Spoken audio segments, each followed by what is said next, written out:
What would you do if your own son tried to put you in a nursing home? Quietly accept it or fight back? I never thought that at 71, I'd be standing at such a crossroads. His words still echoed in my ears.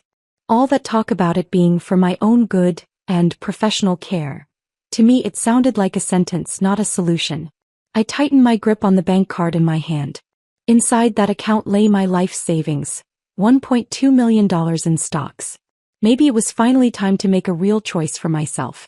I sat in the old wicker chair in the living room, watching my son Mike pace back and forth in front of me. Mom, I've already made the arrangements.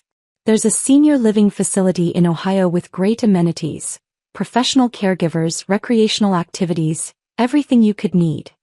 There was a firm finality in his voice, the kind that left no room for negotiation. You're living alone in this big house. What if something happens? We're not around to help. I didn't answer right away.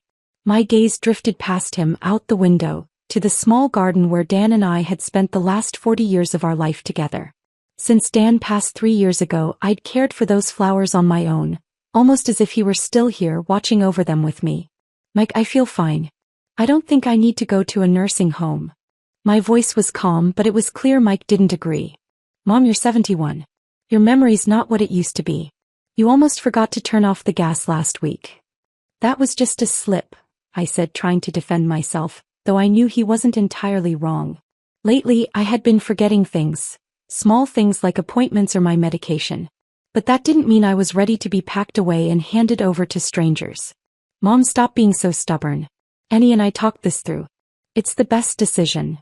He brought up his wife and my heart sank. I knew Annie had never been comfortable with me living under the same roof. She was polite, sure, but always kept a certain distance, a kind of forced civility I couldn't ignore. I'll take you there tomorrow morning to check out the place. If it looks good, you can move in next week. His words made my head spin. Next week? I wasn't ready. Mike, can we just think this through a bit more? There's nothing to think about. It's already decided. He turned toward the kitchen. I'll make you dinner. Try to get some rest. We'll head out first thing in the morning. I sat alone in the living room, unable to describe the heaviness in my chest. Dan used to say, when we get old, we lose control over our own lives. I'd always argue back. We have savings. We won't be a burden. But now I realized, having money and having dignity were two very different things. That night I tossed and turned in bed, sleep nowhere in sight. I kept thinking about our investment accounts, the stock portfolio Dan and I built over a lifetime. I hadn't touched it since he passed. To me that money was sacred, an echo of our shared years. But maybe now it was time for that money to finally serve a purpose. At 3 a.m. I quietly got out of bed and made my way to the study. The harsh blue glow of the computer screen cut through the darkness like a blade. I logged into my brokerage account. There it was, that staggering number, $1.2 million. Most of that money came from decades of frugal living with Dan. We had invested in the stock market early, and over the years, it had grown into a sizable nest egg.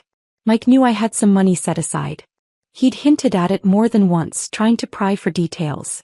But I'd always played it down, casually giving him a vague figure and deliberately shaving off 2 zeros. He never looked too interested after that. To me, that money had always been our safety net, my shield for the years ahead. But now I was beginning to question what it really meant. If I was going to be treated like a burden, if I was going to be shipped off like an obligation, then why shouldn't I use that money to finally live for myself?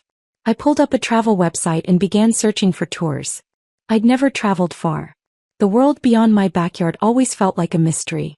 Dan used to say he wanted to see more, to experience something pure, like Iceland. We always said we'd go after retirement, after we had time, after we were feeling better. We kept waiting. And then time ran out.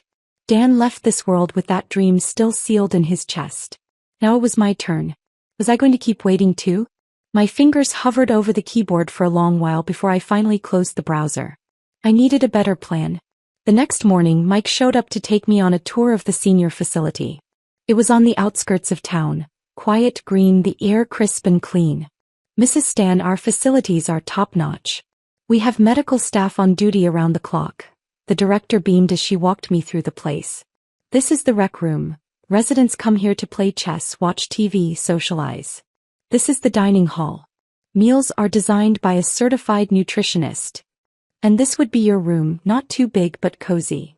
I looked around the 20 square meter space and felt something tighten in my chest. From a spacious home of over 1,000 square feet to this.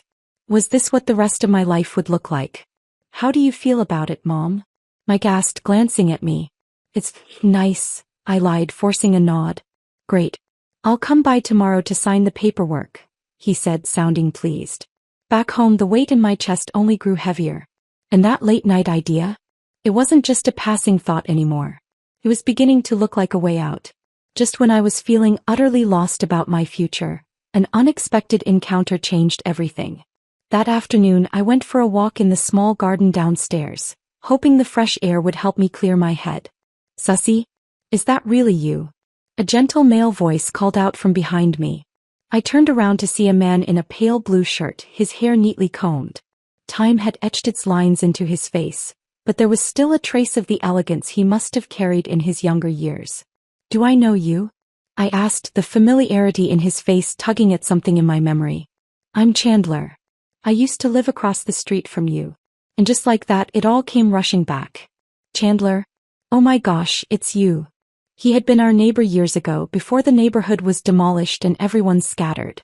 It had been over a decade since we last saw each other. I can't believe you remember me, he said, his eyes lighting up with genuine joy. I just moved into this complex. Never expected to run into an old friend. We sat down together in the garden's gazebo and caught up.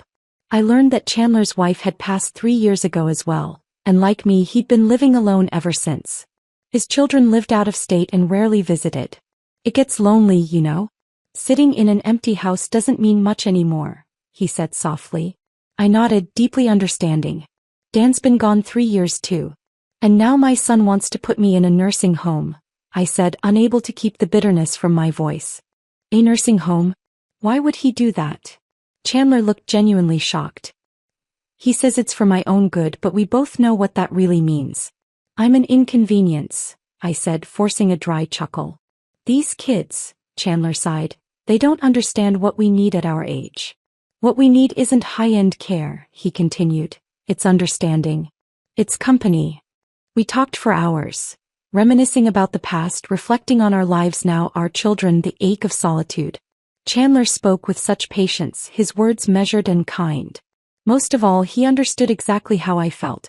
So, Sussy, do you have any plans? He asked gently. What plans could I have? I replied with a shrug. I guess I'll just go along with whatever Mike decides. He paused for a moment as if weighing his next words. Well, I've been thinking about traveling. Seeing more of the world. But going alone feels a little daunting, he said slowly. If you've ever thought about it too, maybe we could go together. The idea stirred something inside me. Why not? Are you serious? I asked cautiously. Absolutely, Chandler said with a steady gaze. I've been thinking about it for a long time. Life can't always be about doing what others want. At some point you have to live for yourself. That sentence hit me right in the chest. I had spent my whole life giving, to my husband, to my son. Wasn't it time I gave something back to myself? Where would we even go? I asked, surprising myself with the question. I'd like to go somewhere far. Do you have any places in mind? He asked, his eyes filled with something I hadn't seen in a long time. Hope? Dan and I always talked about going to Iceland, I said, my voice catching. But we kept putting it off. Waiting for the right time, the right health, the right everything. Then let's stop waiting, Chandler said, taking my hand. Life's short and we've waited long enough. That night, I returned home with a rush of energy I hadn't felt in years. I opened my laptop again, but this time I wasn't daydreaming. I was making plans. Over the next few days, I played along with Mike's plans on the surface. But behind closed doors, I was quietly preparing for my own. I began organizing all my essential documents. Driver's license, bank cards, paperwork for my investment accounts. I even bought a new phone, one I'd use exclusively to keep in touch with Chandler and coordinate our travel plans. Chandler, I looked into it. There are quite a few tour groups going to Iceland right now. We could pick one with a slower pace, I said during one of our late-night calls. Honestly, I think we should skip the tours. Let's go on our own, Chandler replied. His suggestion made me pause. Do you think we can manage that at our age? Wouldn't it be too exhausting? Not at all. We'll take our time, no schedule, no pressure. We go where we want when we want. That's the beauty of it. Something about the way he said it made me feel lighter. He was right. We were too old to be herded around on someone else's itinerary. This was supposed to be freedom, not another cage. What about the cost? I asked hesitantly. Sussy, don't worry about it. I've got some savings set aside. It's more than enough for both of us. His words warmed me, but I had already made up my mind. This trip, this dream, I was going to fund it. After all, I had the means. I'd like to cover the expenses myself, I told him. That's not fair. We should split it. Chandler, I said gently, truth is I've got a substantial amount saved. Let's just call this my little rebellion. There was a pause on the other end of the line. Are you sure? He asked. I'm sure. Very sure. Dan always wanted to travel. But we kept saying we'd wait for more time, more money, better health. And then he was gone and the waiting never ended. I want to take that dream with me now. I want to share it with you. Chandler was quiet for a moment. All right, he said finally. I'll accept that. But only if you promise to tell me the full amount. I want to keep track so I can repay you down the road. You don't need to repay me. Having someone to travel with means more to me than any dollar amount. We picked a departure date, the day before Mike planned to move me into the senior home. It would give us the perfect window. I started the process of quietly liquidating my investment accounts. One afternoon while Mike was at work, I sat down with a mug of tea and poured over my portfolio. Some stocks were steady performers, reliable long-term holdings. Others were volatile, swinging up and down with every headline. I decided to sell in phases to avoid making too much noise in the market. I sold off a batch of high-performing shares first, netting a cool $500,000. When I saw the new balance in my bank account, my heart raced. For the first time in my life, I was using money purely for my own happiness. Not for a house, not for a car, not for a wedding. This was for me, for my dream. Over the next few days, I continued selling in small increments, careful to avoid any red flags. I spent hours researching travel guides, booking hotels, checking transportation options, mapping out scenic spots. The excitement made me feel decades younger. You've been looking really good lately, Mom, Mike commented over dinner. Maybe I've just come to terms with everything. The nursing home doesn't sound so bad after all, I said with a tight-lipped smile. That's a relief. I was worried you'd take it hard, he said, sounding genuinely pleased. By the way, I'll be by the day after tomorrow to help you move in. Start packing what you need. All right. I'll be ready. I nodded calmly. But inside I was counting down the hours. Just 2 more days. And then I'd begin the boldest adventure of my life. The night before I was supposed to move into the nursing home, Mike came over to have dinner with me. It might be the last time we shared a meal in this house. Mom, are you really ready for this? He asked, passing me a serving of stir-fry. I'm ready. I've packed most of my things, I replied, watching him closely, a storm of emotions welling inside me. It would be a lie to say I didn't feel anything. He was my only son after all. But I couldn't ignore the disappointment either. The way he distanced himself, the quiet efficiency with which he planned to move me out of my own life. Good. I'll be here first thing in the morning, Mike said, eyes focused on his plate, avoiding mine. Maybe there was guilt in him somewhere, buried too deep to say out loud. Mike, I said, setting down my fork, can I ask you something? Of course. What do you think of the life I've lived? The question caught him off guard. He blinked, set his own fork down slowly. You've lived a good life, he said. You were always so dedicated, to your job, to our family. You made sure everything was taken care of. And do you think I have any regrets? He hesitated. Well, maybe not traveling more? You and Dad were always careful with money. You didn't really go anywhere. His answer struck a chord. So he did see me. Maybe not fully, but he saw something. Yes, I said softly. Your father and I always talked about seeing the world. But we kept putting it off. Always another reason to save, another excuse to wait. There was a flicker of something in his expression. Regret, maybe. Mom, once you're settled into the nursing home, I'll take you somewhere. We'll travel together. Really? I asked. Of course. We can go see some of the nearby cities. Make a weekend of it. Nearby cities. I couldn't help but smile, bitterly, quietly. He still didn't get it. I didn't want another scheduled trip on someone else's calendar. I didn't want sightseeing from a shuttle bus. I wanted to feel alive again. To move on my own terms. That sounds nice, I said, even though I knew it was an empty promise, one he might not even remember in a month. After dinner he made some small talk and stood to leave. Get some sleep, Mom. It'll be an early morning. I will. Drive safe. I walked him to the door. Watching his silhouette fade into the night, I felt a strange ache, a cocktail of sadness, finality, and quiet resolve. This might be the last normal conversation we'd ever have. Tomorrow everything would change. I returned to my bedroom and picked up my phone. Chandler, 8 a.m. tomorrow at the train station. Everything's ready, I typed. He replied almost instantly, ready on my end too, Sussy. Tomorrow we begin our new life. Our new life. Those words sent a thrill through me. 71 and still a chance at something new. I went into the study and logged into my brokerage account one last time.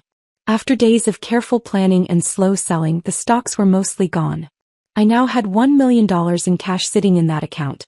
It was a fortune, and more than enough to fund our journey. I double-checked everything I needed for the morning. Driver's license, bank cards, a few changes of clothes, and a photo of Dan. He was coming with me, to see the world he never got to. That night I slept more soundly than I had in years. Maybe it was the weight of decision lifted off my shoulders. Maybe it was the excitement of finally doing something just for me. Whatever it was, it felt like peace. And I knew deep down, it was the beginning of something I had waited my whole life to feel. The sky was just beginning to lighten when I slipped out of bed. I didn't turn on any lights, just moved quietly through the dark, packing the last of my things from memory. Every object in the room held a memory of Dan and the life we built together. But this morning I was choosing something else. My own future. I padded over to the computer, sat down and tapped the keyboard. As the screen lit up, the numbers in my investment account stared back at me, making my heart pound. By 6 a.m. I had sold the last of my stocks. The number on the screen shimmered like a secret. $1.2 million. My hands trembled slightly. I took a deep breath and picked up my phone. Chandler, I'm ready. Heading to the train station now. His reply came quickly. I'm ready too, Sussy. Are we really doing this? I could tell he was nervous. And who could blame him? This was no small thing for either of us. Chandler, if we don't do it now, we may never get another chance. Then let's be brave, he answered. My heart warmed. What a rare gift, to have someone who understood and supported me without question. I left the house quietly, not even closing the door too firmly. I didn't want to wake the neighbors, or leave a trace of where I was going. As I walked toward the train station, the first light of dawn washed over my face. At 71 years old, this was the boldest escape of my life. No one knew where I was headed. No one knew what I was about to do. The fear was real, but so was the thrill. At the airport, people swirled around us. Travelers of all kinds, each heading somewhere new, chasing a different version of freedom. I stood near the entrance, scanning the crowd. Sussy! A familiar voice called out behind me. I turned and saw Chandler, dressed in simple travel clothes, his face lit with a nervous kind of joy. You came, I said. We stood there, smiling at each other, lost in a brief moment of youthful energy that neither of us had felt in years. Let's get our tickets, I said, slipping my hand into his. We walked toward the counter together. 2 tickets to Iceland, please, I said to the attendant. May I see your passports? We handed them over.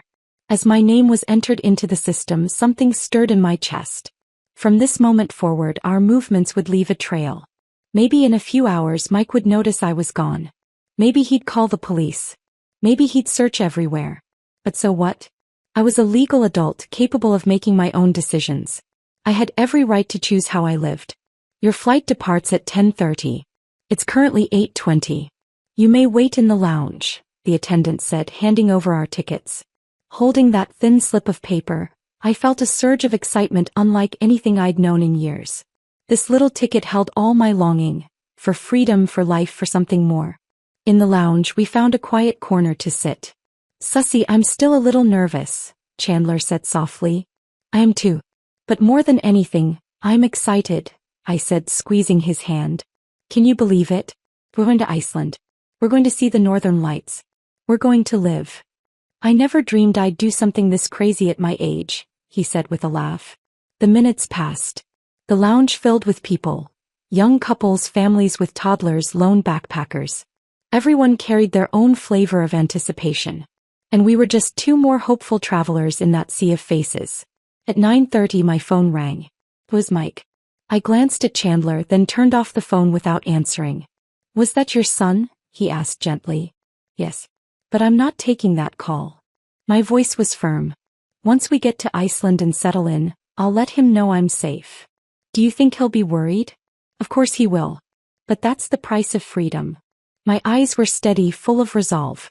If I answer now, he'll talk me out of it. And then this whole dream, it'll disappear. Chandler nodded. He understood. Sometimes you have to lose something to gain yourself. At 10 a.m. boarding began. Now boarding. Passengers for Reykjavik. We looked at each other. It was time. We joined the growing line at the gate. When the scanner beeped, it was like a seal breaking.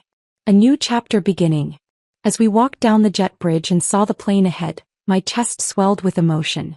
Sussy, Chandler said, his voice trembling, we actually did it. Yes, I whispered, holding his hand tightly. We did. The plane took off, the city below shrinking into the clouds. And ahead, an unknown world calling our names. In that moment we weren't just aging parents or retired nobodies. We were explorers. We were free. The plane was quiet. Chandler and I were seated near the back, where the hum of the engines muffled the rest of the cabin. We both gazed out the window, watching the thick layers of clouds drift past in slow, endless waves. For a long time neither of us said a word. Then Chandler broke the silence. Is this what freedom feels like? I think so, I said, still watching the sky. I don't remember the sky ever looking this blue. There was a long pause before Chandler turned slightly and asked, Do you regret it, Sussy? I thought about it. To say I have no regrets would be a lie. I know this will worry our families. It's not a small thing. But if I had to choose again, I'd still do it. Why? He asked gently. Because this is the first time I've ever done something just for me. Chandler went quiet, absorbing my words. It was true. Our generation was raised to serve, to take care of others, to put family first, to be useful, dependable, unselfish. We rarely, if ever, chose joy or freedom just for ourselves. And now, at long last, we were doing exactly that. Feeling a bit giddy, I flagged down a flight attendant and asked for 2 glasses of red wine. Chandler and I toasted silently, sipping as the world drifted thousands of feet below us. Everything about that moment felt sharper, more vivid. Sussy, would you mind telling me exactly how much this trip cost? I'd feel better knowing, Chandler said, his tone casual but his eyes serious. You don't need to worry about that, I replied gently. Like I said, this one's on me. But that doesn't sit right with me, he insisted.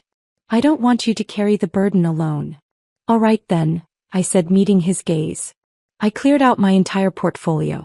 I have just over $1 million in cash now. Chandler's eyes widened. You have that much? Yes. Dan and I built it up over a lifetime. It was supposed to be Mike's one day. But now I'd rather use it to live out the dream Dan and I never got to share. That's a lot of money, Sussy. I can't let you spend it on me. I reached across the tray table and took his hand. Chandler, listen to me. Money is just a number until you give it meaning. If I left it all to Mike, he'd probably be happy. But for me, it would mean nothing. But if we use that money to travel, to see, to feel, to laugh, it turns into something real. Memories, joy, life. Which do you think is more valuable? Chandler's eyes softened. I get it now, he said quietly. I really do. Then let's enjoy every bit of this, I said, squeezing his hand. No guilt. No doubts. Deal, he smiled. By the way, once we land, what's first on our list? I did some research, he said, pulling out his phone. We'll start with the Northern Lights. There's a great viewing spot just outside the city. Then I found this local guest house that hosts dinners for travelers. And there's a whiskey bar in town that's supposed to be legendary. I chuckled. You've really done your homework. We'll take our time, he said. No rush, no schedule. We have the luxury of both time and money. Why hurry? I nodded. Exactly. Let's savor it. By mid-afternoon, the plane touched down in Iceland. As we stepped into the airport and saw the bold signage, "Welcome to Iceland," a rush of disbelief and exhilaration swept over us. "We made it," I whispered, holding Chandler's arm as we walked down the jetway. The air outside was crisp and carried a salty tang from the sea. Even in the dim northern light, we could make out the outlines of distant mountains. "Tomorrow we'll see the real aurora," Chandler said, his eyes bright with anticipation. "Yes. Tomorrow we're true travelers," I said, my chest fluttering with excitement. We found a cozy hotel near the airport that looked clean and welcoming. "2 rooms, please," I told the front desk. We were traveling together, yes, but we still had our boundaries and I wanted to respect them. "May I see your passports?" We handed over our documents. I watched as our names were entered into the system, the moment of record. But this time I didn't care who knew. We were here. We'd begun our journey. Whatever came next, we would face it together, bravely, freely, and on our own terms. Early the next morning, I was awakened by the low, wild cries of Arctic gulls echoing outside our window. There was something raw and untamed in their sound, so much sweeter than the shrill horns of city traffic. I pulled back the heavy curtains and stood there mesmerized. The streets of Reykjavik glowed under a pale blue sky tinged with rose gold. In the distance, snow-capped mountains emerged faintly through morning mist, and the houses along the coast looked like something out of a storybook. Quiet, soft, perfect. "Even my heartbeat feels slower in this place," I murmured as if whispering a secret to myself. Just standing there behind the glass, I could feel the island breathing with a rhythm all its own. After washing up, I called Chandler. "Chandler, are you up? It's time for today's adventure." "Already dressed in my parka," he answered cheerfully, sounding like a kid ready for a field trip. We met in the hotel's breakfast room. The spread was pure Icelandic charm. Skyr, dense rye bread, cured salmon, and my personal highlight, steaming bowls of hot lamb soup. "Pace yourself," I laughed. "We've got a lot of ground to cover." "So what's the plan?" Chandler asked between spoonfuls of yogurt. "I thought we'd start with a rafting trip on the Hvida River. The weather's perfect and I read the canyon there looks like something out of a Viking legend." "That sounds amazing. I love being out on the water." He wiped his mouth and looked genuinely thrilled. After breakfast, we called a cab to the launch site. On the way, we passed clusters of young backpackers huddled around a gas station, tightening gear straps and fiddling with tents. "They've got energy," I said, watching them with a mix of awe and amusement. "They do. But honestly, I think we've got just as much spirit now as they do." Chandler gave my shoulder a light pat. Travel really does have a way of peeling off the years. When we arrived, we checked in and got our gear. A cheerful female guide greeted us with a bright smile. "You two are our early birds. Ready to feel the canyon's magic?" "Absolutely. Which boat's ours?" I asked. "This one here. The comfy edition with heated seats for our golden guests," she said with a wink. It was reasonably priced and surprisingly thoughtful. We boarded happily, settling into seats right near the front. With a low growl, the motor kicked in and the raft began to glide deeper into the canyon. Iceland's summer sunlight was soft and clean, bathing the world in a clarity that felt almost otherworldly. The volcanic cliffs rose like ancient sculptures on either side of us, carpeted with moss and dotted with wildflowers that had forced their way through cracks in the rock. "This doesn't feel real," Chandler whispered, his eyes wide. I could only nod. The cliffs, shaped by time and wind and fire, were more powerful than any photo could capture.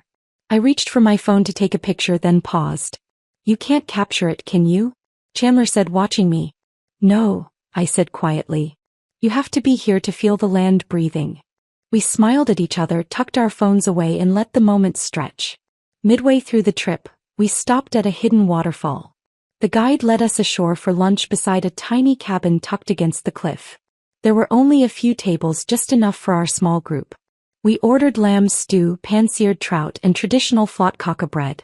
"God, this trout is better than anything I ever had in Seattle," Chandler said. "And this soup could cure anxiety," I replied with a grin. After lunch, we continued the journey. As we floated into the narrowest part of the canyon, the cliffs seemed to lean in toward each other, squeezing out a sliver of sky. Sunlight broke through the clouds like a shower of silver dust. "Do you think Dan would have liked this place?" Chandler asked. I froze for a second, then took a slow, steady breath. "He would have loved it. He always felt at peace in nature. Now I'm here for him. My voice caught in my throat. He'd be proud of you, Chandler said gently. At the end of the canyon we stopped to view a rock formation known as Horsehead Ridge, named for the shapes hidden in the volcanic stone. How many horses can you see? Our guide asked. We studied the ridges carefully. Some were sharp and obvious, others softer like drifting clouds. 5, Chandler guessed. 7, I said with a proud grin. They say the wise can see 9, the guide added with a wink. Then I was close, Chandler laughed, giving me a playful nudge. You win. I laughed too deeply freely. It had been so long since I'd laughed like that. The 4-hour ride seemed to fly by. When we stepped back onto solid ground, neither of us was ready for it to end. That was incredible, Chandler said, still catching his breath. One of the best days of my life, I said softly. We found a nearby cafe and settled in, sipping coffee as the memories of the day washed over us like the river had. Thank you, Chandler, I said, meeting his eyes. If it weren't for you, I never would have had the courage to do this. No, Sussy. Thank you. You gave me back a piece of life I thought I'd lost. His eyes glistened with quiet gratitude. 2 older souls sitting together in a foreign cafe, wrapped in nothing but understanding and companionship. No pressure, no expectations, just the simple warmth of knowing someone gets you. By evening we returned to the hotel exhausted and content. I knew it was time. I picked up my phone and stared at the screen. It was time to call Mike. He deserved to hear my voice, to know I was safe. Because no matter what had happened, blood still mattered. Back in the hotel room I picked up my phone and saw more than a dozen missed calls. Some were from Mike. Others were unknown numbers. Probably the police or some agency he'd contacted. It was clear now, Mike was truly panicking. He might have even filed a missing person report. I took a deep breath and dialed his number. He answered on the first ring. Mom, where the hell have you been?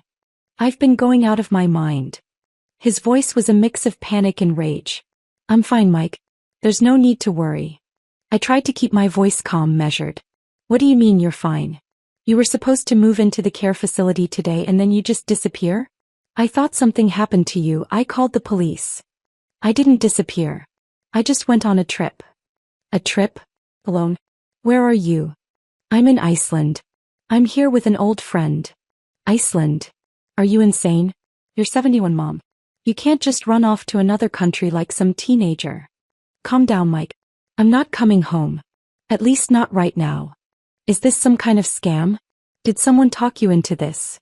No one talked me into anything. This was my decision. Your decision? You're elderly, Mom.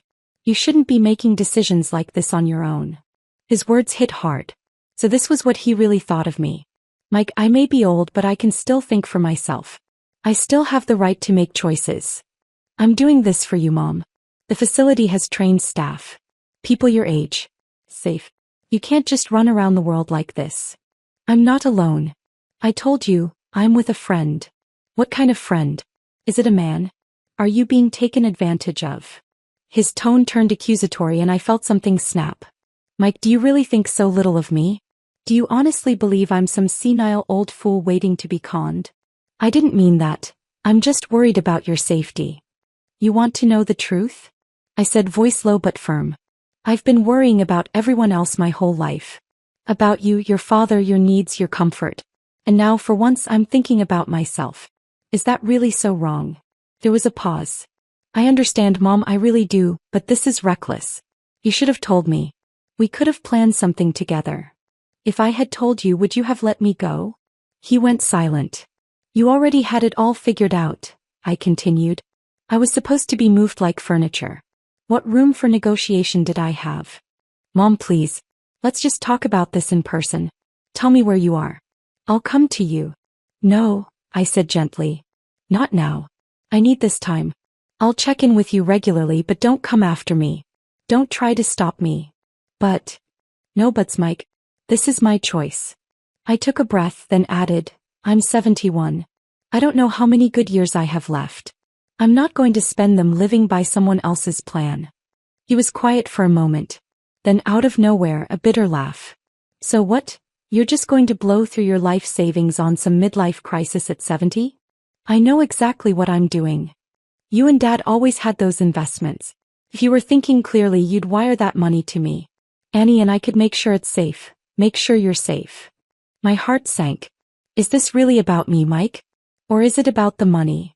It's not about money. It's about security. No. It's about control. He didn't respond. I've already made arrangements, I said. What kind of arrangements? His voice tightened. Where's the money, Mom?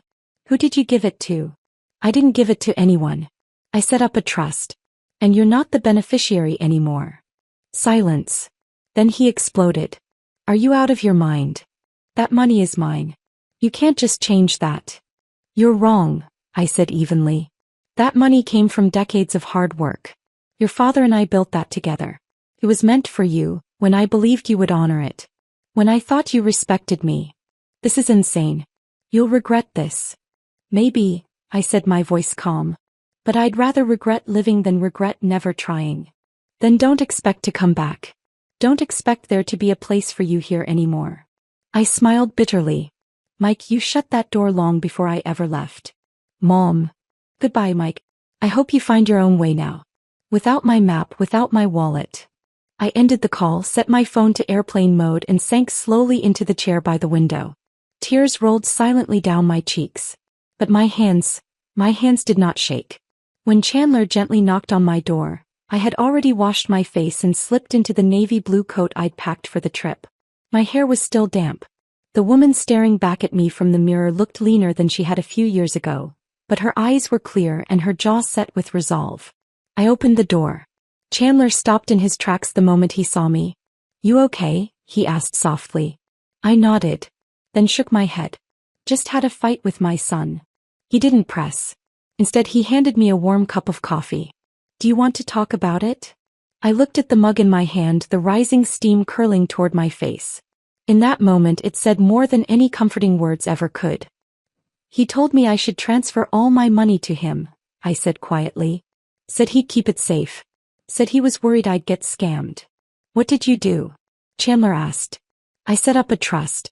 3 weeks ago, I replied, sitting down on the edge of the bed. I told him everything. How I'd hired a local attorney and coordinated remotely with a financial advisor. Every cent had been placed into a restricted use trust. The money could only be used for my living expenses, travel and healthcare during my lifetime, and later to fund a foundation I designed to support older women like me, women who'd been smothered by family expectations and were trying to rebuild their lives. The terms are crystal clear, I said. My immediate family is explicitly excluded from being beneficiaries. Legally, the money is no longer part of any estate to be inherited. Chandler stared at me, eyes wide with quiet admiration. Did you ever think Mike might sue you? Claim diminished capacity and try to have the trust overturned? I had. I already got a full cognitive assessment from my doctor. Filed and notarized as part of the trust documents. If he tries anything, I'll hand him a civil case study about sons who failed to disprove mental competency in court. Chandler let out a low whistle. You really thought of everything. The next morning, the sun spilled softly into the hotel courtyard. The ocean breeze was mild and fragrant with salt. I sat at the small wooden desk in my room, opened my notebook and wrote Mike a letter. Mike, I know you're still angry. You probably feel betrayed. You think I've abandoned the family. You think I've stopped being the mother you remember, the obedient one, the responsible one, the woman who always saved her money for your sake. Maybe you're right. I have changed. But I want you to know something. I've finally become whole. I'm not just your mom. Not just the woman waiting in the kitchen or quietly moving through the background of your life. I'm Sussy. When I was younger, I dreamed of opening a bakery. I wanted to wake every morning to the smell of fresh bread and warm butter. Your father and I once talked about seeing the northern lights, sleeping under the stars, feeling the pull of something vast and wild. We never did those things because you were born. We needed a bigger house. Tuition. Second car. Support for your growing family. Mike, if you remember how deeply I loved you, then understand this. Real love doesn't mean giving endlessly. Real love means hoping you learn to live with dignity, on your own. Don't turn your mother into an ATM. I'll send you postcards. I'll tell you where I am, what joy I've found in the corners of this world. But I won't return to the room you set aside for me. I won't be moved like furniture. I've chosen freedom. And with it, a future you may never understand. Sussy. Not just your mother. I folded the letter and sealed it into an envelope stamped with the salt-stained postmark of an Icelandic seaside town. Maybe he'll tear it up. Maybe one day he'll read it. Either way, it doesn't matter anymore.